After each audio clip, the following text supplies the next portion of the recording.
سر آج پھر خان صاحب کی بہنوں کو ملاقات کی اجازت نہیں دی گئی.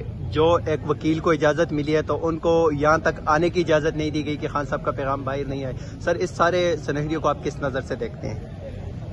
یہ بالکل غیر قانونی، غیر آئینی، غیر اخلاقی، جیل مینول کی خلاف ورزی، ہائی کورٹ کے حکم کی خلاف ورزی، یہ بالکل غیر آئینی کام ہے. وکلاء اور فیملی کے حوالے سے آج دن مختص ہے.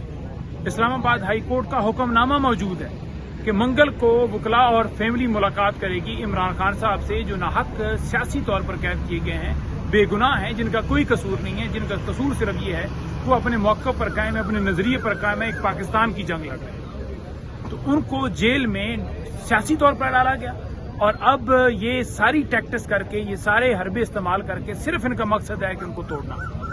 عمران خان صاحب تک ان کی بہنیں نہیں جا سکیں.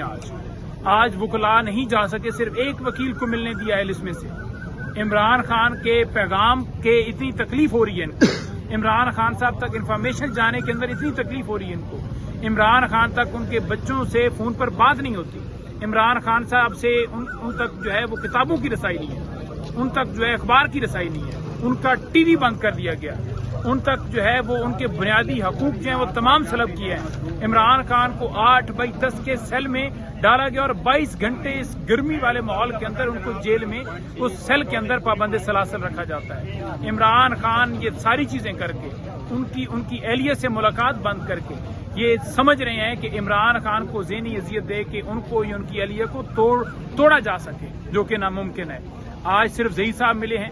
عمران خان کی جو فیملی ہے یعنی ان کی بہنیں ہیں وہ نہیں مل سکی، اور اسی طرح سے وکلاء ہم نہیں جا سکے، صرف ایک وکیل گئے ہیں. ان کا پیغام آتا ہے، کس حد تک آتا ہے، کیا یہ سارا ہے وہ آپ کے سامنے آئے گا، بہنیں بتائیں گی.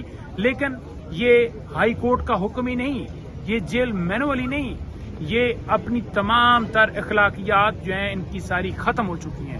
کوئی معاشرہ، کوئی جمہوریت اس وقت جو ہے وہ ختم ہوتی ہے جہاں پر رول آف لا اور اخلاقیات ختم ہو جائیں. یہاں دونوں چیزیں ختم ہو چکی ہیں. لوگوں کو اٹھایا، آج ہمارے یہاں پر کارکنان کو اٹھایا گیا.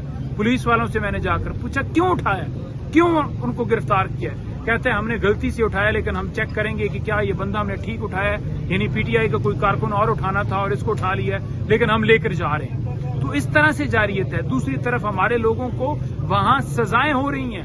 اس وجہ سے سزائیں ہو رہی ہیں کہ وہ اپنے موقف سے پیچھے ہٹ جائیں، باقی لوگ جو ہیں ان سزاؤں کو دیکھ کے ڈر جائیں. لیکن آپ ہمارے MNAs, MPAs کو کیا ہمارے کسی ایک کارکن کو نہیں توڑ سکتے، نہیں ڈرا سکتے. ہمارے حوصلے بلند ہیں، ہماری ہمت جواں ہے، کیونکہ ہمارا لیڈر جو ہے اس نے کبھی ہمیں ڈرنا سکھایا ہی نہیں ہے. وہ جھکتا ہے تو صرف اللہ تعالیٰ کی ذات کے آگے. ہم تمام مسلمان ہیں اور جھکتے ہیں تو اللہ تعالیٰ کی ذات کے اندر. لا الہ الا اللہ جو ہے، جو کلمہ ہے، وہ ہمیں یہی درس دیتا ہے کہ ہم نے دنیا کے اندر جو خدا موجود ہیں ان کے سامنے نہیں جھکنا.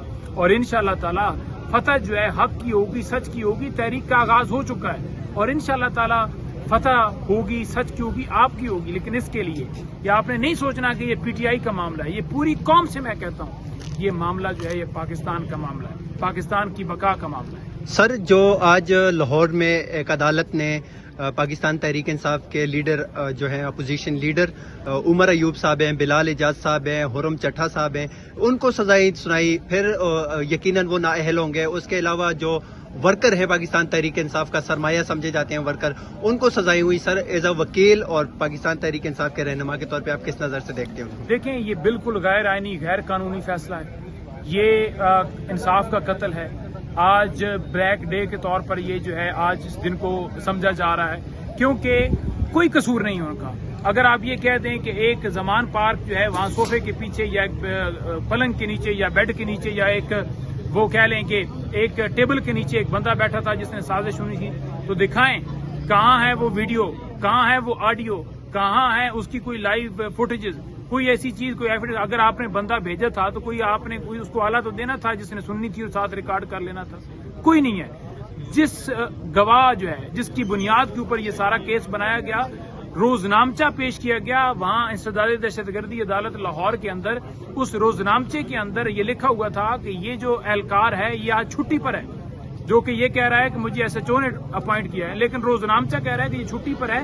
اور ایس ایچ او نے اس کے خلاف حسام، آئی تھنک روزنامہ تھا اس کا، SHO نے کہا کہ اس کے خلاف کارروائی جو ہے وہ اس کو ڈیوٹی پر تب واپس لیا جائے گا جب یہ SP کے پاس جائے گا، SP سے جا کے یہ واپس آئے گا اور اپنی کلیریفیکیشن دے گا، یعنی وہ اس سے ناراض ہے۔